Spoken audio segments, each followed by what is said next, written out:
Implement ಆಗಿದೆ ಎಷ್ಟಾಗಿದೆ ಅದನ್ನು KKRB ಬೋರ್ಡಿಂದ ಗೊತ್ತಾಗ್ತದೆ. ಯಾಕೆಂದರೆ ಅದು ನಮಗೆ ಲೆಕ್ಕ ಸಿಗಲ್ಲ. ಹೇಳ್ತೀನಿ ಯಾಕೆ ಅಕ್ಷರ ಆವಿಷ್ಕಾರ ಅಂತೇಳಿ ಒಂದು ಕಾರ್ಯಕ್ರಮವನ್ನು ಮಾಡಿದ್ರು. 5,000 ಕೋಟಿನೋ 3,000 ಫಸ್ಟ್ ಟೈಮ್ 3,000 ಕೋಟಿ. ಆ 3,000 ಕೋಟಿಯಲ್ಲಿ 25% ಅಂದರೆ ಸುಮಾರು 750 ಕೋಟಿ ಶಿಕ್ಷಣಕ್ಕೆ ಖರ್ಚು ಮಾಡಬೇಕು ಅಂತ ಹೇಳಿ ಮತ್ತು ಆಯಾ ಶಾಸಕರಿಗೆ ಬರುತ್ತೆ. ಆ ಶಾಸಕರು ಅವರು ಡೈರೆಕ್ಟಾಗಿ ಖರ್ಚು ಮಾಡ್ತಾರೆ, ನಾವು ಮಾಡೋದಿಲ್ಲ. ಅಲ್ಲ ಅಲ್ಲ ಅದಿದೆ, ಅದು ನಡೀತಾ ಇದೆ. ಅದಕ್ಕೆ ಅಜಯ್ ಸಿಂಗ್ ಅವರು ಚೇರ್ಮನ್ ಆಗಿದ್ದಾರೆ, ಅವ್ರದ್ದು ಕೂಡ ನಡೀತಾ ಇದೆ. ಅವ್ರ ಜೊತೆಗೆ ಕೋರ್ಡಿನೇಷನ್ ಮಾಡೋದಕ್ಕೆ ನಮ್ಮ ಡಿಪಾರ್ಟ್ಮೆಂಟ್ ಅವ್ರು ಇರ್ತಾರಷ್ಟೇ. ಯಾಕೆಂದರೆ ನಾವು ಹಾಕಿರೋ ದುಡ್ಡು ಅವ್ರು ಹಾಕಿರೋ ದುಡ್ಡು ಸೇಮ್ ಆಗಬಾರ್ದು. ಸೊ ಅದನ್ನು ಕೋರ್ಡಿನೇಷನ್ ಒಂದು ಬಿಟ್ಟರೆ ಬೇರೆ ವಿಚಾರಗಳು ನಾನು ಕೊಡೋದಿಲ್ಲ. ಆದರೆ ಒಂದು ನಾನು ಹೇಳಲಿಕ್ಕೆ ಇಷ್ಟಪಡ್ತೀನಿ, ಒಂದು 2-3 ವರ್ಷದೊಳಗೆ ಇದನ್ನು ಮೇನ್ ಹಂತಕ್ಕೆ ತಂದು ಕರ್ನಾಟಕ ಪಬ್ಲಿಕ್ ಶಾಲೆಗಳು ತುಂಬ ಹಿಟ್ಟಾಗಿದೆ. ಎಷ್ಟೊಂದು ಕಡೆ ಕ್ಯೂವಲ್ಲಿ ನಿಂತ್ಕೋತಾರೆ. ಈಗ ಅವ್ನಿಗೆ ಕ್ಯೂವಲ್ಲಿ ನಿಂತು ಸಿಗ್ತಾ ಇಲ್ಲ, ಸೀಟೇ ಸಿಗ್ತಾ ಇಲ್ಲ. ಸೊ ಅಲ್ಲೆಲ್ಲ ಸ್ಟ್ರೈಕ್ ಮಾಡಿದ್ದಾರೆ ಅವ್ರಿಗೊಳಗೆ. ನನ್ನ ಕಾನ್ಸ್ಟಿಟ್ಯೂನ್ಸಲ್ಲೇ ನನ್ನ ಇದರೊಳಗೆ KPS ಅಲ್ಲೇ ನನ್ನ ಲೀಡ್ರು ಮಕ್ಕಳಿಗೆ ಸಿಕ್ಕಿಲ್ಲ ಅಂತ ದೊಡ್ಡ ಗಲಾಟೆ ಮಾಡಿ ಅವ್ನಿಗೆ ಇನ್ಫ್ಲೂಯೆನ್ಸ್ ಮಾಡೋ ಏನೋ ಮಾಡೋದ್ಲಕ್ಕೆ ಸೇರಿಸ್ಬೇಕಾಯಿತು. ಅದಕ್ಕೆ ಸ್ವಲ್ಪ ಏನೋ ಅಡ್ಜಸ್ಟ್ಮೆಂಟ್ ಮಾಡ್ತಾ ಇದ್ದೀವಿ. ಅದು ಲಿಮಿಟೇಷನ್ ಇತ್ತು, ಮಕ್ಕಳ ಎಂಟ್ರಿ ಸ್ವಲ್ಪ ಜಾಸ್ತಿ ಮಾಡ್ತಾ ಇದ್ದೀವಿ. ಸ್ಪೇಸ್ ಕನ್ಸ್ಟೆಂಟ್ ಏನಿಲ್ಲ ಅಂದರೆ ಮಕ್ಕಳ ಸಂಖ್ಯೆನ ಅಲ್ಲೇ ಲೋಕಲಾಗಿ ನೀವು ಡಿಸಿಷನ್ ತೊಗೊಳ್ಳಿ ಅಂತ ಹೇಳಿ. ಯಾಕೆಂದರೆ Karnataka public shaale is the future of education as far the government is concern. ಗೌರ್ಮೆಂಟಿನಲ್ಲಿ ಸರ್ಕಾರಿ ಶಾಲೆಗಳಲ್ಲಿ ಭವಿಷ್ಯ ಅದು ಅಂತಾರೆ. ತುಂಬ ಹತ್ತಿರ ಇರೋ 5-10 ಮಕ್ಕಳು 20 ಮಕ್ಕಳಿರೋ ಶಾಲೆಗಳೆಲ್ಲ ಈಗ KPS ಶಾಲೆಗೆ ಅವರೇ ಬಂದುಬಿಡ್ತಾ ಇದ್ದಾರೆ. ಯಾಕೆಂದರೆ ಇಲ್ಲಿ ಚೆನ್ನಾಗಿದೆ ಶಿಕ್ಷಣ, ಸರ್ಕಾರಿ ಶಾಲೆನೇ. So I think we should welcome that. ಅದೇನಾಗಿದೆ, 46,000 ಶಾಲೆ ಇದೆ. 46,000 ಒಂದು 20,000 ಶಾಲೆಯಲ್ಲಿ ಬರೀ 30-40 ಮಕ್ಕಳಿದ್ದಾರೆ. ಸೊ ಅದನ್ನು ನಾನು ಕ್ಲೋಸ್ ಮಾಡೋಕ್ಕಲ್ಲ. ಒಂದು ಮಗು ಇದನ್ನು ನಾನು ರನ್ ಮಾಡಲೇಬೇಕು. ಬಟ್ ಅದೇ ಮಕ್ಕಳು ಸರ್ಕಾರಿ ಇನ್ನೊಂದು ಶಾಲೆಗೆ ಹೋಗ್ತಾರೆ ಅಂದರೆ ಟ್ರಾನ್ಸ್ಪೋರ್ಟೇಷನ್ ವ್ಯವಸ್ಥೆ ಇದೆಲ್ಲದೂ ಕೂಡ ವರ್ಕೌಟ್ ಮಾಡಿದ್ವಿ. ಕೆಲವು ಕಡೆಗೆ ಆಗಲೇ ಇಂಪ್ಲಿಮೆಂಟ್ ಮಾಡಿದ್ವಿ. ಇದನ್ನೆಲ್ಲ ನೋಡಿಕೊಂಡು ಐ ಥಿಂಕ್ ಮಕ್ಕಳ ಭವಿಷ್ಯಕ್ಕೆ ಏನೇನು ಅವಶ್ಯಕತೆ ಇದೆ ಅದನ್ನು ಮಾಡ್ತಕ್ಕಂಥದ್ದು ನನ್ನ ಕರ್ತವ್ಯ. ಅದನ್ನು ನಾವು ಮಾಡ್ತೀವಿ ಅನ್ನೋದನ್ನು ಹೇಳಲಿಕ್ಕೆ ಇಷ್ಟ. ಏನೆಲ್ಲ ಮಾಡಿದ್ರೆ ಏನಂತ ಒಂದು ನಿಮಿಷ ಅದಕ್ಕೇನಂತಾರಂದ್ರೆ ಕಸ ಹೊಡೆಯೋರಿಲ್ಲ, ಬಾತ್ರೂಮ್ ತೊಳೆಯೋರಿಲ್ಲ, ಅದಕ್ಕೆ ನಾವು ರಿಸಿಟ್ ಕೊಟ್ಟರೆ ಏನಂತ ಲೆಕ್ಕ ಕೊಡಬೇಕು. ಅದನ್ನ ನಾವು ಹಿಂಗಿಟ್ಟುಕೊಂಡು ಖಾಸಗಿ ನೇಮಕ ಮಾಡ್ತೀವಿ ಅಂತ ಹೇಳ್ತಾರೆ. ಸರ್ ಒಂದು ನಿಮಿಷ, ಇಲ್ಲ ಒಂದು ನಿಮಿಷ, ಅದನ್ನ ಕಲೆಕ್ಟ್ ಮಾಡೋಂಗಿಲ್ಲ. ಅದಕ್ಕೆ ಸಪ್ರೇಟಾಗಿ ದುಡ್ಡು ಈ ಸತಿಗೆ ಕೊಡಿ. ಅಲ್ಲ, ನಾವು ಬೇರೆ ಬೇರೆ ಡಿಪಾರ್ಟ್ಮೆಂಟ್ಸಿಂದ ಮಾಡಿ ಜಾಸ್ತಿನೇ ಇದೆ. ಅದಕ್ಕೆ ಈ ಸತಿ ಕ್ಯಾಪ್ ಹಾಕ್ತಾ ಇದೀವಿ ಅದಕ್ಕೆಲ್ಲ. ಯಾಕೆಂದರೆ ಕಸ ಹೊಡೆಯೋದಕ್ಕೆ ಇದಕ್ಕೆಲ್ಲ ದುಡ್ಡಿಲ್ಲ, ನಾವು ಜಾಸ್ತಿ ಮಾಡಿದ್ದೀವಿ. ಅವರೆಲ್ಲ ಹಂಗೆ ಕಲೆಕ್ಟ್ ಮಾಡೋಂಗಿಲ್ಲ. ನನಗೆ ಒಂದು ಪತ್ರ ಈಗಲೇ ಕೊಡಿ. ಹೇಳಿದ್ದ ನಾನು ತಗೊಳಕ್ಕಾಗಲ್ಲ.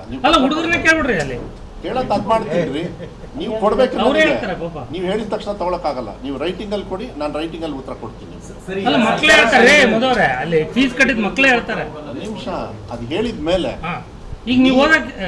ಬಿಡಿ, ನಾನು ಅವ್ರ ಹತ್ರ ಮಾತಾಡ್ತೀನಿ.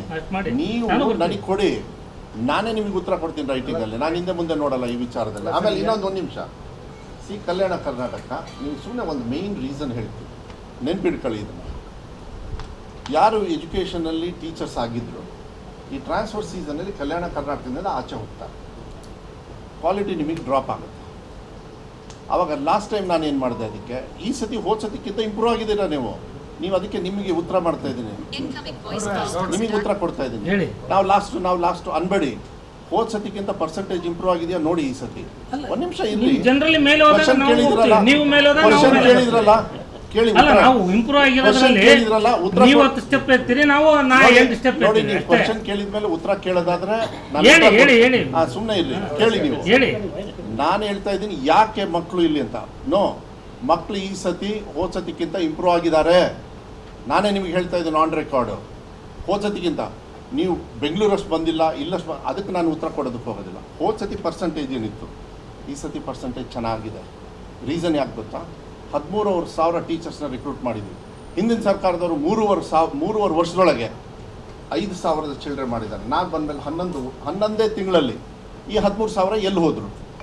ಹೊರಟಿ ಸಾಹೇಬ್ರೆ ನಂಗೆ ಕರೆದಿದ್ರು, ಅವಾಗ ಟ್ರಾನ್ಸ್ಫರ್ ಮಾಡಿದ್ರಿ, ಎಲ್ಲರೂ ಅಲ್ಲಿಂದ ಬಂದಿರೋ ಟೀಚರ್ಸ್ ಕೊಡು. ಒಂದು ನಿಮಿಷ ಕೊಟ್ಟಾಯಿತು, ಪಾಠ ಹೇಳ್ಕೊಡ್ತಾ ಇದ್ದಾರೆ ಈಗ. ಪ್ಲಸ್ ಕಲಬುರಗಿಯಲ್ಲಿ ನಾವು ಕ್ಯಾಬಿನೆಟ್ ಮೀಟಿಂಗ್ ಮಾಡಿದ್ವಿ. ಏನು ಡಿಸಿಷನ್ ತೊಗೊಂಡ್ವಿ, ಕಲ್ಯಾಣ ಕರ್ನಾಟಕ ಭಾಗಕ್ಕೆ ಬರೀ 5,000 ಜನರು, 80% ಆಫ್ ಟೀಚರ್ಸ್ ರಿಕ್ರೂಟ್ಮೆಂಟ್ ಆಗಬೇಕು. ನಿಮ್ದೇನು ಖಾಲಿ ಹುದ್ದೆ ಇದೆ 80% ಆಗಬೇಕು ಅಂತ ಹೇಳಿ ಯಾವಾಗಲೂ ಮಾಡಿರಲಿಲ್ಲ ಯಾವುದೇ ಸರ್ಕಾರದವರು. ಈಗ 80% ಮಾಡಿ ಜಸ್ಟಿಸ್ ನಾಗಮೋಹನ್ ದಾಸ್ ಅವ್ರದ್ದು ಆದ ತಕ್ಷಣ 80% ಟೀಚರ್ಸ್. ಯಾಕೆಂದರೆ ಟೀಚರ್ಸೇ ಇಲ್ಲ, ನಮ್ಮ ಮಕ್ಕಳಲ್ಲಿ ಪಾಠ ಹೇಳ್ತಾರೆ. ಆಯಿತು, ಬಿಲ್ಡಿಂಗ್ ಸರಿ ಇಲ್ಲ, ಸೋರ್ತಾವೆ, ಅದು ಸೆಕೆಂಡ್ರಿ. ಮರದನ್ನೆರಲಾದರೂ ಅಟ್ಲೀಸ್ಟ್ ಗುರುಗಳು ಪಾಠ ಹೇಳ್ಕೊಡ್ಬೇಕಲ್ಲ.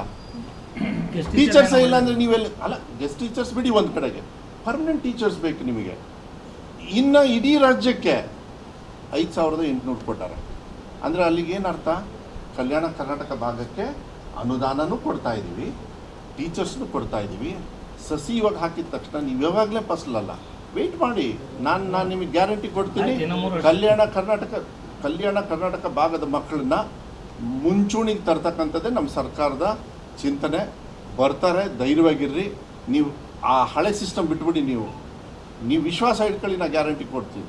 ಏನೇ ಕೊರತೆ ಯಾವುದೇ ಸಂದರ್ಭದಲ್ಲಿ ಕಲ್ಯಾಣ ಕರ್ನಾಟಕಕ್ಕೆ ಇದ್ದರೆ ಬೇರೆ ಕಡೆಯಿಂದ ತೆಗೆದು ನಿಮಗೆ ಕೊಡ್ತೀವಿ. ಈ ವಿಚಾರಗಳನ್ನ ಪೊಲಿಟಿಕಲ್ಲು ನೀವೇನು ಕೇಳ್ತಾ ಇದ್ದೀರಿ, ಅದು ನಾನು ತುಂಬ ಚಿಕ್ಕವನಾಗ್ತೀನಿ. ಅದೆಲ್ಲ ನಮ್ಮ ಪಕ್ಷದೊಳಗೆ ಹೈಕಮಾಂಡ್ ಅಂತ ಇದೆ, ಅವ್ರು ಏನು ತೀರ್ಮಾನ ತಗೊಳ್ತಾರೆ ಅದಕ್ಕೆ ಬದ್ಧವಾಗಿರಬೇಕು. ಎಲ್ಲರೂ ಕೂಡ ನಾನು ಬದ್ಧವಾಗಿರ್ತೀನಿ. ಮೊದಲು ಬಂದಾಗ ಇಷ್ಟು ಪ್ರಶ್ನೆ ಕೇಳ್ತಿದ್ದಲ್ಲ, ಈಗ ಭಾಳ ಸುಧಾರಣೆ ಆಗಿದೆ. ಒಂದು ನಿಮಿಷ, ಯಾರು ಹೇಳಿದರು ನಿಮಗೆ? ಒಂದು ನಿಮಿಷ, ನನ್ನ ಹತ್ರ ಏನಿಲ್ಲಲ್ಲ, ನನಗೆ ಯಾರೂ ಹೇಳಿಲ್ಲಲ್ಲ, ಮಾಧ್ಯಮದಲ್ಲಿ ನೀವು ಬರ್ಕೊಂಡಿದ್ದೀರಿ. ಆ ಕೆಲವೇ ದಿನಗಳು ಎಷ್ಟು ದಿನ ಆಗ್ಬೋದು ಅಂತ ನಿಮಗೇನೋ ಹೇಳೋಣ. ಅಲ್ಲ, ಕೆಲವೇ ದಿನ ಅಂದರೆ ಎಷ್ಟು? ನೋಡಿ, ನಿಮಗೆಲ್ಲ ಇದಕ್ಕೆಲ್ಲ ಉತ್ತರ ಅಲ್ಲ, ಇದಕ್ಕೆಲ್ಲ ಉತ್ತರ ನೀವು ಏನೇ ತಿಪ್ಪರ್ಲಾಗ ಹೊಡೆದ್ರೇನು ಹೈಕಮಾಂಡ್ ಬಿಟ್ಟು ಯಾರು ಕೊಡೋಕ್ಕಾಗಲ್ಲ, ನಾನು ಕೊಡೋಕ್ಕಾಗಲ್ಲ, ಯಾರು. ಆಯ್ತು, ಅದು ತೀರ್ಮಾನ ನಿಮಗೆ ಕೇಳಕ್ಕೆ ಹೋಗಲ್ಲ, ನಿಮ್ಮ ಹತ್ರನೂ ಹೇಳಕ್ಕೆ ಹೋಗಲ್ಲ. ಅದನ್ನೆಲ್ಲ ಕೂಗು ಹೈಕಮಾಂಡಿಗೆ ಕೇಳಿಸುತ್ತೆ, ಅವ್ರು ಒಳ್ಳೆ ತೀರ್ಮಾನ ತಗೊಳ್ತಾರೆ, ತಗೊಳ್ಬೇಕು ಅವರು.